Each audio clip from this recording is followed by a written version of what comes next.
बिस्मिल्लाहिर्रहमानिर्रहीम अस्सलाम वालेकुम। Welcome to the farming tips में शाहद अली अवान की जानिब से खुश आमदीद। जी नाजरीन, आज आपको लाए हैं उच्च शरीफ ज़िला बहावलपुर के एक तजर्बाकार फार्मर के पास, जिन्होंने डांसिंग गोट पाकिस्तान के एक इंतहाई नजाब नस्ल रखी हुई है।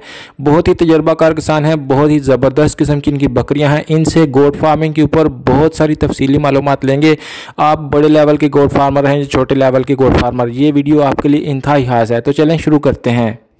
अच्छा मलिक अनवर साहब, नाजरीन को अपना तारफ़ करवा दीजिए। अस्सलाम वालेकुम नाज़रीन, मेरा नाम मलिक अनवर आसिफ अवान है। उच्च शरीफ ज़िला बहावलपुर से बिलोंग करता हूँ। मेरा फार्म होता है नाची गोट का। नाची गोट के हवाले से जो है मेरा ये छोटा सा एक सेटअप है, वो सेट करें। ये छोटा सा सेटअप है, तो मेरा ये फार्म है। नाची के अंदर मैं बुजुर्गों से हमें ये विरासत में मिला है। तो नाची गोट में मैंने पाकिस्तान का गोल्ड मेडल लिया हुआ है। ठीक है, ये नाज़रीन हमारा सादगी का एक सेटअप है। माशाल्लाह, बहुत अच्छे। अवान साहब, नाजरीन को अपने माल के बारे में और अपने फार्म के बारे में कुछ मज़ीद बताइए। ये देखें, ये अल्हम्दुलिल्लाह इसी साइज़ के, इसी शाप के हमारे पास होती हैं बकरियाँ। तो ये हमारे बुजुर्ग के नाम से है जो फार्म है, मलिक मंजूर अवान गोट फार्म के नाम पे रखा हुआ है इसका नाम। ठीक है, तो ये एक नायाब नस्ल है, पाकिस्तान की नायाब नस्ल है, क्योंकि ये दुनिया के किसी मुल्क में नहीं पाई जाती, सिर्फ पाकिस्तान के चंद अजला में ये पाई जाती है। ज़िला बहावलपुर, ज़िला लोधरा, ज़िला मुजफ्फरगढ़ और ज़िला रहीम यार खान, इन अजला में ख़ास तौर पर ये पाई जाती है। अनवर साहब, अगर आपके इल्म है तो बताइए कि पाकिस्तान में किन किन इलाकों में इनको पालना फिजिबल है। फिजिबिलिटी के बारे में ये बात ये है।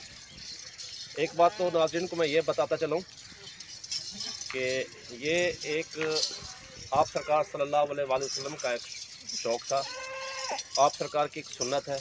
उसी सुन्नत को पेश नज़र रखते हुए हमने ये काम स्टार्ट किया था और बुज़ुर्गों से ही हमें मिला है और इसी को लेके हम आगे चले हैं। ठीक है, कुछ लोग ऐसे होते हैं, कुछ नाज़रीन ऐसे होते हैं जो वो फौरी रिज़ल्ट लेना चाहते हैं। इसका जो है कुछ इंतज़ार करना पड़ता है, सब्र करनी पड़ती है इस कारोबार में। कभी अगर इसको कैलकुलेशन करोगे, जमा तफरीक के जुमरे में आओगे, तो मैं समझता हूँ जो ये काम करना सोच के करना चाहते हैं तो वो ना करें, क्योंकि ये सब्र आज़मा काम है। और इसमें ऐसा होता है कि अल्लाह पाक इसमें इतना रिस्क देता है, बेबहा देता है। अनवर साहब, अगर इसका मुवाजना दूसरी फार्मिंग जैसे गाय या भैंस की फार्मिंग से किया जाए तो आप क्या कहेंगे? का जो है बाकी कारोबार की निस्बत बहुत अच्छा कारोबार है। बैफलो, गाय, काउज़ वगैरह से बहुत अच्छा है, क्योंकि इसमें आप सरकार सल्लल्लाहु अलैहि वसल्लम की सुन्नत जो है वो शामिल है। क्योंकि आप सरकार ने ख़ुद फरमाया है कि जो बंदा गरीब हो जाए तो वो इसी पेशे को अपनाए, बकरियों के पेशे को अपनाए, तो इसमें अल्लाह पाक की बरकत शामिल होती है। तो माशाल्लाह इससे काफ़ी हद तक अल्लाह पाक ने हमें बहुत कुछ दिया है। अल्लाह पाक ने जितना मैं अल्लाह पाक का शुक्र अदा करूँ, इस नस्ल में से, इस बकरियों में से अल्लाह पाक ने हमें बहुत कुछ दिया है। अच्छा मलिक साहब, एक तो ये बात होगी ना कि आप बकरी रखने में बरकत है, तो मुझे ये बताइए कि बकरियों की मुख्तलिफ नस्लें हैं, आपने नाची गोट का इंतखाब ही क्यों किया? मुझे बताइए कि ये बाकी नस्लों से कैसे मुख्तलिफ है और इसकी क्या खूबियाँ हैं?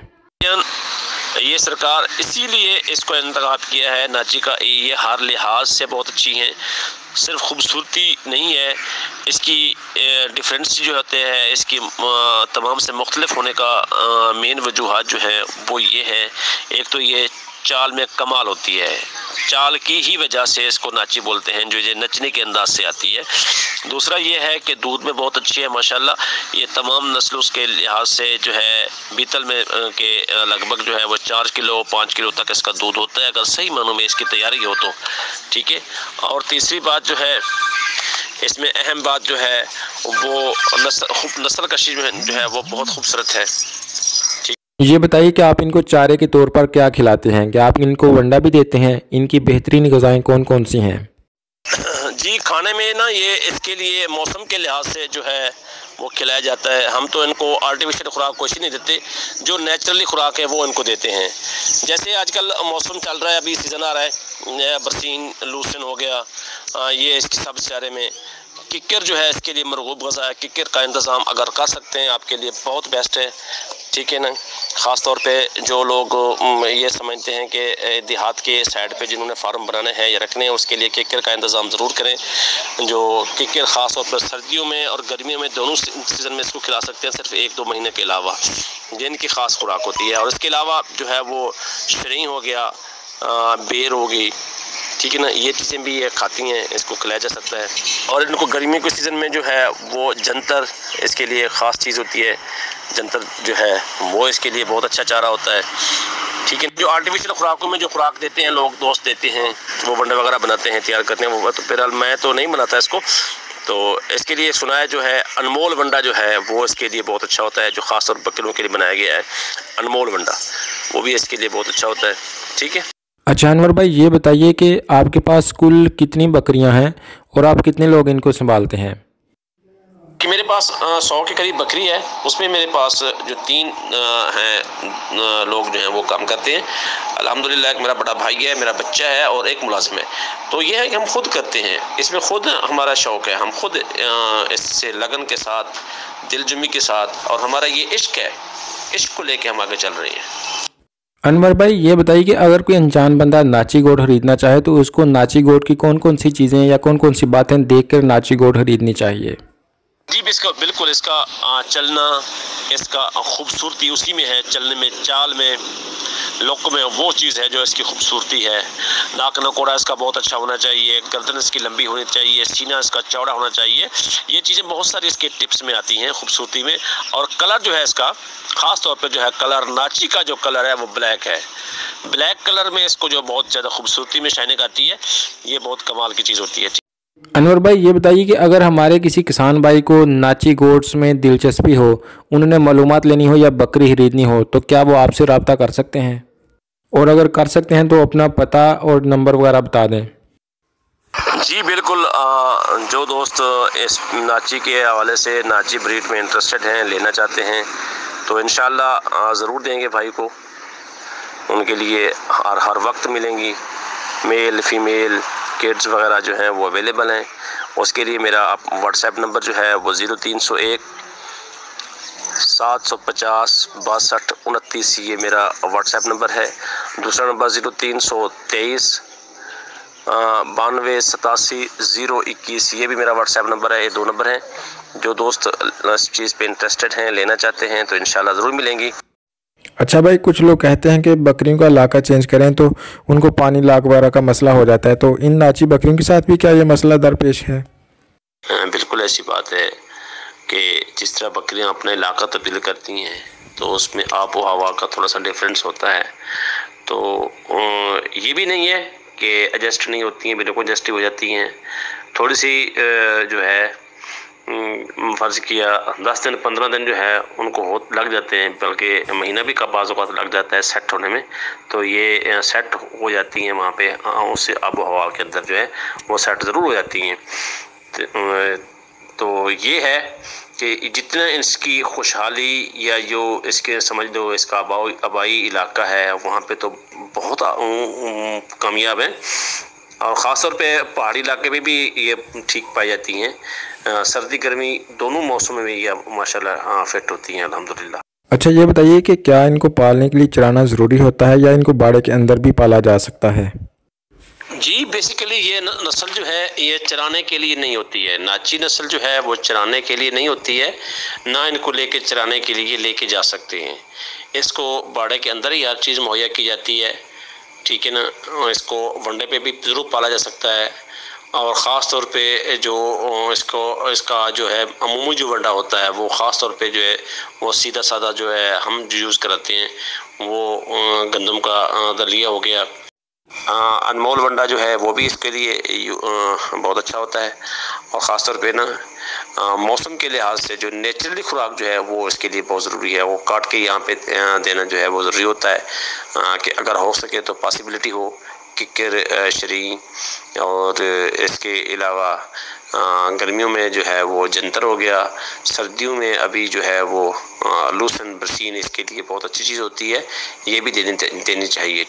भाई अपनी बकरियों की इनकम और खर्चे के बारे में कुछ बताइए। भाई कभी हमने ये कैलकुलेशन की ही नहीं है, और ना ही हम दोस्तों को ये मशवरा देंगे कि ये कैलकुलेशन करें, क्योंकि जब एक अल्लाह पाक ने एक इंसान को कह दिया है, आप सरकार ने खुद फरमाया है कि जब गरीब हो जाओ तो बकरियां पालो, जब उन्होंने हमें खुद कह दिया है कि गरीब होने के बाद इसको अगर बकरियां पालें, जो चीज़ भी देनी है वो उसी की बरकत से होगा, कुछ भी हो। कभी कैलकुलेशन नहीं किया है, कितना खाया कितना नहीं खाया, हमने बस इनका पेट ही भरना है, इसको पेट ही पालना है। जब हम इनको यही जब बकरी दुआएं देती है, ये जब ये जानवर सहर होकर बैठता है, दुआ देता है, तो मेरे एक जज्बात ऐसे हैं, मैं आपको क्या बताऊं।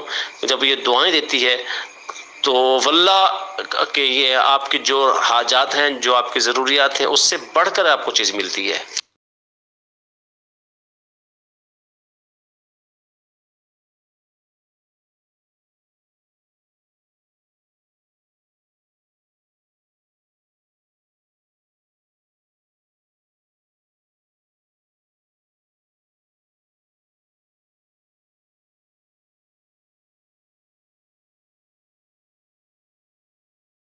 साल में एक बकरी कितनी बार बच्चे देती है और कितने बच्चे दे देती है, और ये भी बताइए कि कितनी बकरियों के लिए कितने ब्रीडर काफ़ी होते हैं। भाईजान, ये तमाम बकरियां जो हैं साल में 2 बार सोती हैं, ये भी साल में 2 बार बच्चे देती है, ठीक है ना। बच्चे उनकी औसत जो होती है वो है 2-3 जो हैं, अमूमन जो है वो 2 भी होते हैं, 2 इनकी औसतन है अमूमन है। बाज़-औक़ात ये 3 भी देती है, बाज़-औक़ात 1 भी देती है, ये अल्लाह पाक की कुदरत में शामिल होता है। मेरे पास 100 बकरियां हैं वैसे बेसिकली जो है, तो 100 बकरियों में बाज़-औक़ात अगर आपके अंदर इतनी कैपेसिटी है, अगर आपका जानवर ब्रीडर तैयार है, ठीक है ना, इसके लिए ब्रीडर को तैयार करने के लिए दूध पिलाना बहुत ज़रूरी है। अगर आपने इनसे ब्रीडिंग करवानी है, बच्चे लेने हैं, तो ब्रीडर को दूध देना पिलाना जो है शुरू से ही शुरू कर दें, तो इसको अपनी मर्ज़ी से दूध पिलाएंगे। तब जब ये अपनी मस्ती में होगा, जब ये बच्चे पैदा करने की इनकी जो सलाहियत हो जाती है, तब ये तो मेरे ख्याल में ये अगर इनसे 100 बकरी भी क्रॉस करवाएं तो करवा सकते हैं, मसला कोई नहीं होता। लेकिन हम जो है वो 50 बकरियों के लिए एक बकरा वो करते हैं। अच्छा मलिक साहब, मुख्तलिफ बकरियों की कीमत मुख्तलिफ होती है, उसमें साफ ज़ाहिर है उसकी मुख्तलिफ खूबियाँ शामिल हैं, लेकिन काइंडली ज़रा औसतन कीमत बता दीजिए, बच्चों की भी, सूई हुई बकरी की भी, बड़ी बकरी की भी, काइंडली। अर्ज़ ये है कि इसकी एक तो ये नस्ल नायाब है, नायाब होने की वजह से कॉस्टली है, डिफरेंट होने की वजह से ये बाकी नस्लों से कुछ ज़्यादा ही इसका रेट जो होता है। ये आप अर्ज़ कर दूँ, इसका जो बच्चे का रेट है 4, 5, 6 महीने का बच्चा जो है वो 25 से 30 हज़ार इसका जो है वो रेट होता है, ठीक है।